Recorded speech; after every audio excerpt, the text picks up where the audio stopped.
통찰력 있는 현명한 투자는 시니메탈TV와 함께하세요. 구독은 사랑입니다.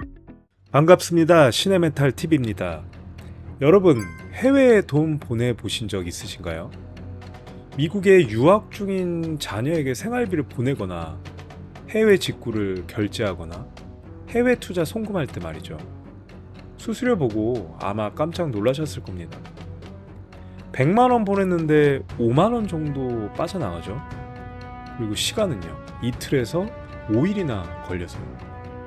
왜 그럴까요? 바로 스위프트 때문입니다.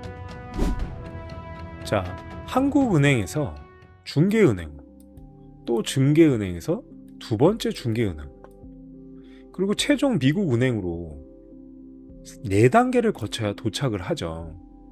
그러니까 최소 4단계를 거친다는 겁니다. 그럼 각 단계마다 뭘 떼가죠? 수수료를 떼가죠. 환율 마진 붙이죠. 시간 엄청 오래 걸립니다. 결과적으로 수수료는 25달러에서 50달러고요. 시간은 이틀에서 5일이나 걸리게 됩니다. 그리고 가장 큰 문제가 뭐죠? 중간에 자금이 묶입니다. 자금이. 이걸 노스트로, 보스트로 계좌라고 하는데 은행들이 각국 통화를 미리 예치해놔야 하는 겁니다. 그래서 전 세계적으로 27조 달러가 이렇게 묶여 있습니다. 자, 여기서 리플이 등장합니다. 리플넷은 이 모든 중개 단계를 그냥 간단하게 없애버립니다. 즉, 한국은행에서 미국은행으로 직접 연결이 되는 거죠. 결과는 엄청 놀랍습니다. 아까 제가 시간을 이틀에서 5일 걸린다고 그랬죠. 근데 3초에서 5초 만에 전송이 되는 거죠. 수수료는요, 25달러에서 50달러라는 엄청난 수수료를 내야 되는데 0.0002달러 또는 0.0004달러. 엄청나게 수수료도 거의 0.1달러도 안 되는 돈이 드는 거죠. 그리고요, 중간 예측은 필요하나요? 네, 필요 없습니다. 바로 실시간 정산이 일어나는 거죠. 실시간 정산. 따라서 100만원 보냈는데 50원이에요. 그럼 시간은요, 5초도 안 걸리죠. 이게 가능한 이유는 바로 XRP 때문입니다. XRP는 스위프트의 중개은행 역할을 대체하게 되는 거죠. 그래서 이 서비스를 ODL, On Demand Liquidity라고 부르게 됩니다. 자, 좋습니다. 그럼 이제 투자 이야기를 좀 한번 해볼까요? 2025년 리플이 기사가 났어요. 발표를 한 거죠. 전 세계 300개 이상의 금융기관들이 리플넷에 합류했다라는 그런 발표를 한 거죠. 그래서 한국 투자자들 난리 났었죠. 자, 대박, 리플 가자, 그죠? 그런데 뭔가 이상합니다.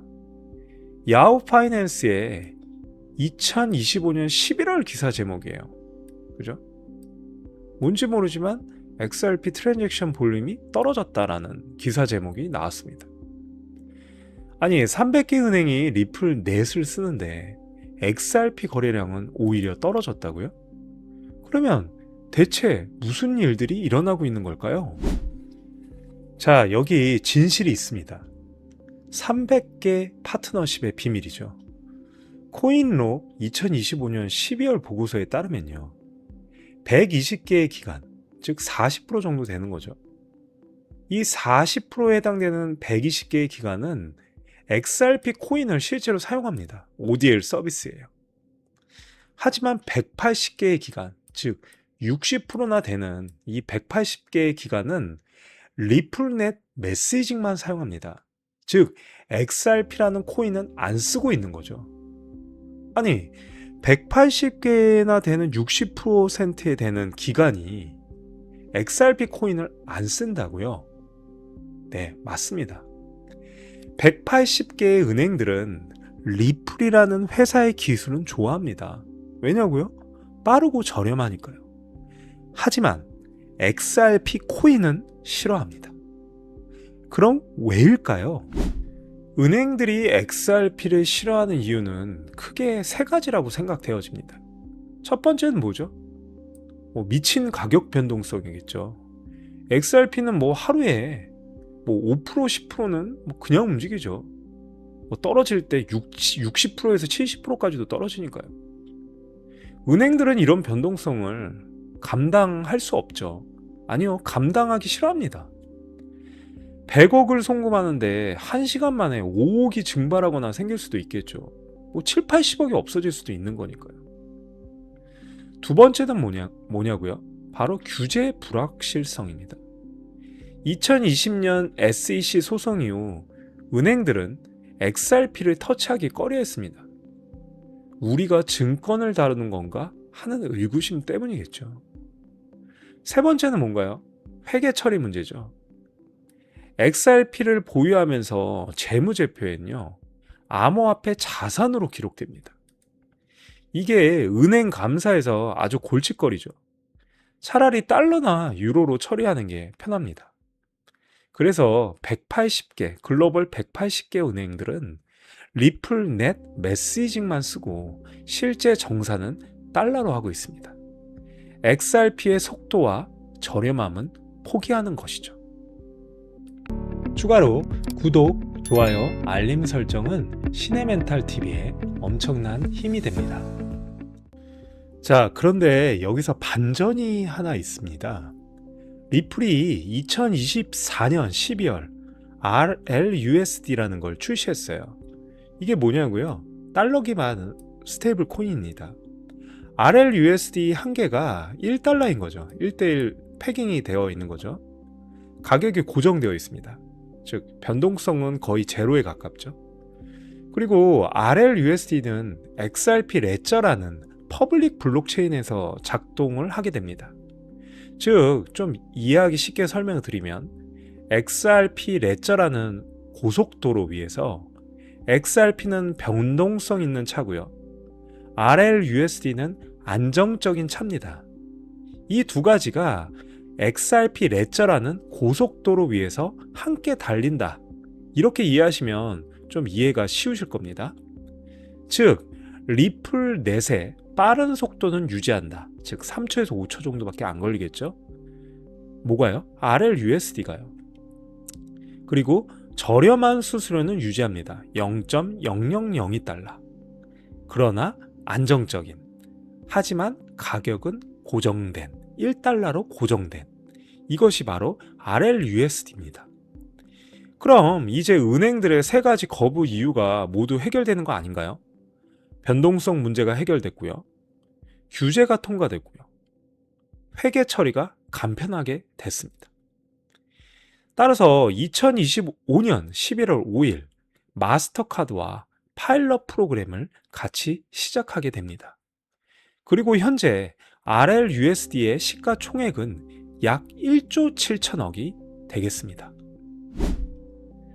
제가 전에 180개 은행이 리플넷 메시징만 사용하고 XRP는 안 쓴다고 말씀드렸죠. 변동성 때문에요. 그렇다면 60%나 되는 180개 은행이 XRP나 RLUSD, 즉 스테이블 코인으로 전환하려면 뭐가 필요할까요? 저는 세 가지가 필요하다고 생각되어집니다. 첫 번째가 뭐냐면 RLUSD, 스테이블 코인의 확산입니다. 마스터카드 파일럿이 성공하면 다른 은행들도 따라오겠죠. 1번 SBI는 이미 도입했고 목표는 시가총액 100억 달러가 이상이 되겠습니다. 두 번째는 리플 은행 라이선스입니다. 2025년 7월 리플은 미국 OCC에 은행 라이선스를 신청했죠. 그리고 2025년 12월 12일 조건부 승인을 받았습니다. 그럼 최종 승인이 나면 어떻게 될까요? 리플이 공식 연방 감독 금융기관이 되는 겁니다. 은행들의 신뢰도가 그럼 어떻게 될까요? 급상승하게 되겠죠. 자, 세 번째가 아마존 웹서비스 인프라 파트너십입니다. 아마존 웹서비스와 협력해서 XRP 레저 효율성을 개선 중인데요. 아마존 베드락 AI로 로그 분석 시간을 2-3일에서 2-3분으로 단축했습니다.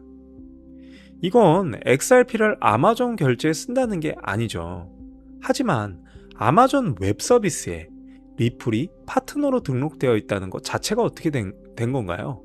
리플은 실험이 아니라 인프라다라는 그런 신호입니다. 자, 그럼 투자 이야기로 다시 한번 넘어가 보도록 할게요.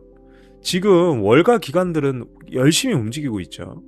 개미들이 떠나가고 있는 상황에서 2025년 11월부터 12월까지 XRP ETF로 50일간 1.3 빌리언 달러, 즉 하나로 1조 7천억 원이 들어왔습니다. 주목할 점은 자금 흐름의 변화죠. XRP ETF로 50일간 1.3 빌리언 달러가 누적 유입됐다. 그럼 12월 한 달 동안은 어느 정도 들어왔을까요? 약 4억 8,300만 달러가 유입됐습니다. 같은 기간 비트코인 ETF는 조정을 받았죠. 2025년 4분기는 최악의 장이었죠. 비트코인은 12월 마이너스 1.09 빌리언 달러가 유출되었습니다. 그럼 이게 좀 무엇을 의미하는 걸까요? 기관들이 포트폴리오를 다각화하고 있다는 게 아닐까요? 비트코인은 가치 저장 수단으로서의 역할이 있었고요. 디지털 금이죠. 하지만 리플은 다릅니다. 무엇일까요? 바로 실사용 인프라라고 생각되어질 겁니다. 은행들의 송금 네트워크가 되는 거죠. 기관들은 이 두 가지를 다른 자산군으로 보고 있지 않을까요? 그래서 비트코인 조정기에도 XRP로는 자금이 들어온 겁니다. 왜냐고요? 각자의 역할이 다르니까요. 자, XRP의 그럼 가격 얘기를 한번 해볼까요? 스탠다드 차터드의 제프리 캔드릭은 2026년 XRP 목표가를 8달러로 제시했습니다. 자, XRP의 시나리오, 제가 보는 시나리오는 이렇습니다. 1단계 5달러겠죠. 단기적인 목표입니다. RLUSD의 시총도 10빌리언을 달성하고 은행 라이선스도 최종 승인된다면 이 정도 가격이 나올 수 있다고 생각되어집니다. 시계는 2026년 초 정도 생각을 하고 있습니다. 두 번째 단계는 8달러인데요. 180개의 기관 중 50% 이상이 RLUSD나 리플 XRP로 전환되는 것입니다. 시기는 2026년 중반에서 후반으로 보고 있습니다. 네, 마지막 3단계입니다. 10달러 이상을 바라보고 있는 전제 조건으로는 글로벌 은행 표준으로 자리 잡아야겠죠. 그죠? 그리고 ODL 거래량이 100빌리언이 돌파돼야 됩니다. 시기는 2026년 12월 달, 월까지 찍기는 좀 그렇지만 2026년 말에서 2027년 초가 되지 않을까요? 자, 여기서 중요한 거는 제가 시기를 맞추고 안 맞추고 이런 게 중요한 게 아닌 것 같습니다. 틀릴 수도 있겠죠. 결국 XRP의 펀더멘탈 기반 상승이라는 전제 조건이 달라붙는 겁니다. 그 전제 조건이 가동이 됐을 때 XRP의 가격이 이런 단계적인 상승이 일어날 것이다라는 그런 의미로 좀 봐주시면 좋을 것 같습니다. 자, 정리하도록 하겠습니다. XRP는 투기 코인이 아닙니다. 스위프트를 대체하는 실제 인프라고요. 그죠? 300개 은행 중 40%가 현재 실사용 중에 있습니다. 그렇다면 나머지 60%는 RLUSD로 전환이 가능한 상태입니다. 자, 투자 포인트는 뭘까요? 바로 실사용 확산입니다.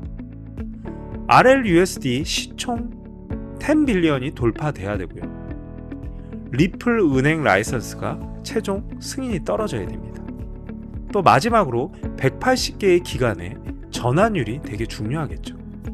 자, 이런 지표들을 꼭 주시하시고요. 차트나 가격 전망 이런 것들에 집착하지 마시고 은행들의 움직임을 봐주시기 바랍니다. 자, 은행들의 실사용이 늘어나면 XRP의 가격은 자연스럽게 따라올 것이라 생각되어집니다. 오늘 영상이 도움이 됐다면 구독, 좋아요 꼭 부탁드리고요. 다음 영상에서 뵙겠습니다. 시네멘탈TV였습니다. 감사합니다.